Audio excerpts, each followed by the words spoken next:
आऊज़ुबिल्लाहि मिनश्शैतानिर्रजीम बिस्मिल्लाहिर्रहमानिर्रहीम अस्सलामुअलैकुम। गम, उदासी और नाउमीदी का मुसलसल एहसास डिप्रेशन है। डिप्रेशन एक आम ज़हनी मर्ज है जो दुनिया भर में हर उम्र के अफराद को मुतासिर कर सकता है। मर्दों की निस्बत ख़वातीन को डिप्रेशन का मर्ज लाहक ज्यादा होता है। डिप्रेशन ज़हनी मर्ज है जो हल्का और शदीद हो सकता है। डिप्रेशन का इलाज मुमकिन है लेकिन आसान नहीं है। डिप्रेशन फर्द की रोजमर्रा की जिंदगी को बुरी तरह मुतासिर करता है। डिप्रेशन का मरीज हंसने और लुत्फ अंदोज होने से महरूम हो जाता है, जिसकी वजह से उसे जिंदगी बेमायनी महसूस होने लगती है। डिप्रेशन को हसास लोगों का मर्ज माना जाता है। आज की इस वीडियो में हम आपको डिप्रेशन से निजात की दुआ बताएंगे, जिसकी बरकत से आप सिर्फ चंद दिनों में डिप्रेशन से निजात हासिल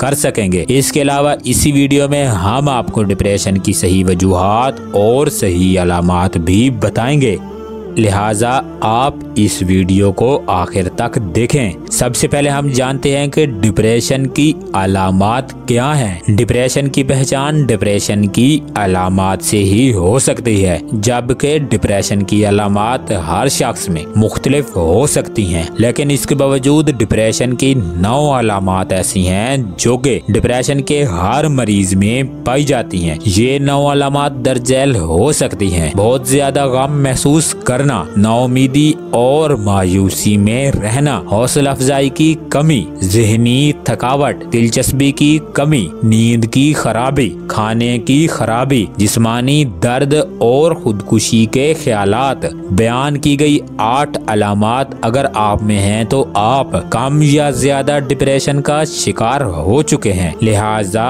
आपको अपनी ग़िज़ा और नींद को बेहतर करने की जरूरत है। अगर बयान की गई अलामात के साथ आपको खौफ महसूस हो रहा है और जहन में बार बार एक ही ख्याल गर्दिश करता हो, तो ये अलामात नजर बद की हो सकती हैं। लिहाजा ऐसी सूरत हाल में आप डिप्रेशन की दुआ का विर्द करेंगे तो आपको डिप्रेशन से निजात मिल जाएगी। अब आते हैं डिप्रेशन होने की वजूहात की तरफ। माहिरीन के मुताबिक डिप्रेशन की वजह माहौलियाती, जिनयाती और नफ्सियाती अवामिल हो सकते हैं। मेडिकल साइंस के मुताबिक इंसानी दिमाग में 2 खास किस्म के केमिकल सेरोटोनिन और नोरेपिनेफ्रिन पाए जाते हैं। ये केमिकल इंसानी मूड, जज्बात और नींद को कंट्रोल करते हैं। अगर किसी वजह से इन केमिकल्स की सतह में कमी वाक़या हो जाए तो इसकी वजह से फर्द को डिप्रेशन का मर्ज लाहक हो सकता है। लेकिन रूहानी माहिरीन के मुताबिक 70% अफराद को नजर बद की वजह से डिप्रेशन लाहक होता है। डिप्रेशन का बेहतरीन इलाज रूहानियत में ही है। ये रूहानी इलाज डिप्रेशन की दुआ है, जिसकी बरकत से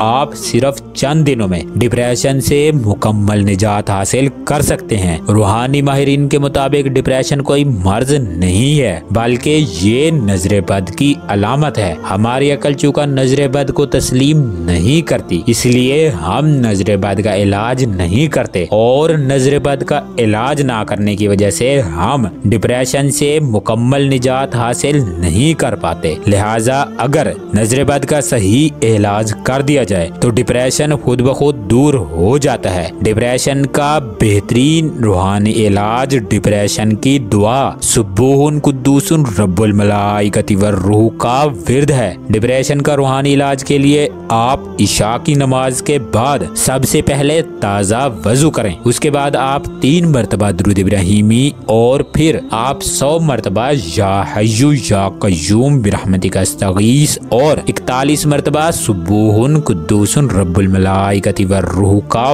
विर्द करें। और उसके बाद आप 786 मरतबा या कुद्दूस पढ़ें और आखिर में आप फिर 3 मरतबा दुरूद इब्राहिमी पढ़कर ये अमल बंद कर दें। ये अमल आपने 14 दिन तक करना है। इंशाअल्लाह 14 दिनों में ही आपको डिप्रेशन से निजात मिल जाएगी। ये रूहानी अमल बेचैनी, घबराहट और खौफ से आपको सिर्फ 3 दिन में निजात दे देगा। डिप्रेशन का मर्ज मरीज पर बार बार हमला कर सकता है, लिहाजा बेहतर ये है कि आप रोजाना 10 मरतबा मरतबा दुरूद इब्राहिमी 10 मरतबा या हय्यु या कय्यूम बिरहमतिका अस्तगीस और 10 मरतबा सुबूहुन कुद्दूसुन रब्बुल मलाइकति वर्रूह का विर्द करते हैं ताकि आप पर डिप्रेशन का हमला कम से कम हो। या हय्यु या कय्यूम बिरहमतिका अस्तगीस हजरत मोहम्मद मुस्तफ़ा सल्लल्लाहु अलैहि वसल्लम की दुआ है, जिस दुआ के बारे में हमने आपको पहले बता दिया है। और यही दुआ हजरत मोहम्मद मुस्तफ़ा सल्लल्लाहु अलैहि वसल्लम हर परेशानी में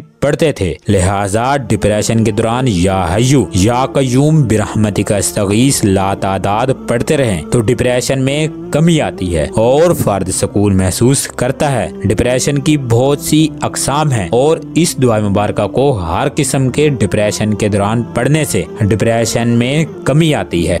एक बात और याद रखिएगा कि अक्सर औकात बहुत सारे भाई या बहनें वजीफा तो करते हैं मगर उनके वजीफा का असर वक्ती होता है या फिर वजीफा असर करता ही नहीं है। इसकी वजह ये होती है कि आप जो कलाम पढ़ रहे हैं उसका नक्श आपके पास नहीं होता, जिसकी वजह से ना सिर्फ आपका वक्त जाया होता है बल्कि आप शदीद रुज्जत का भी शिकार होते हैं और इससे आप अपनी परेशानियों में मजीद इजाफा कर लेते हैं, क्योंकि हर इंसान की तासीर और हर इंसान में रूहानियत एक जैसी नहीं होती, जिसकी वजह से उनको वजीफे का वो रिजल्ट नहीं मिल पाता जो वो सोच रहे होते हैं या वो जो चाह रहे होते हैं। इसलिए कोई भी वजीफा या कोई भी कलाम शुरू करने से पहले आप उस वजीफा का नक्श अपने पास जरूर रख लिया करें। इस नक्श की बरकत से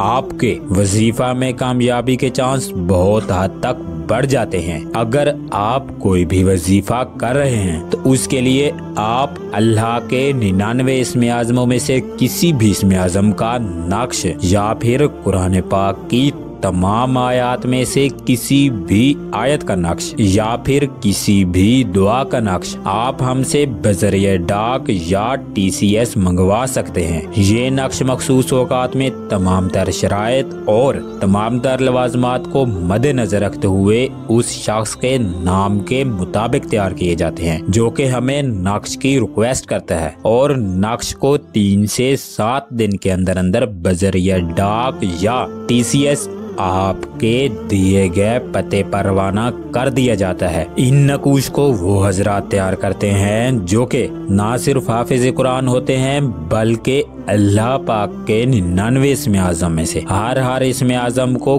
कई लाख मरतबा पढ़कर उनकी ज़कात अदा की हुई होती है। इसलिए उनके हाथ से लिखे गए नक्श में अलग ही ताकत, अलग ही रूहानियत और अलग ही जान होती है और आपके मकसद को पूरा करने में, आपके वज़ाइफ को कामयाब बनाने में और आपको हर किस्म की रुज्जत और नुकसान से महफूज रखने में बहुत हद तक आपकी मदद करते हैं। आज के लिए बस इतना ही। अगर आपको हमारी आज की ये वीडियो पसंद आई है तो वीडियो को लाइक करके चैनल को सब्सक्राइब जरूर कर दें और साथ मौजूद बेल आइकन को भी दबा दें ताकि हर नए आने वाली वीडियो की नोटिफिकेशन आपको बआसानी मिलती रहे। इंशाअल्लाह मिलते हैं जल्द ही एक नई वीडियो के साथ। तब तक के लिए अल्लाह निगहबान।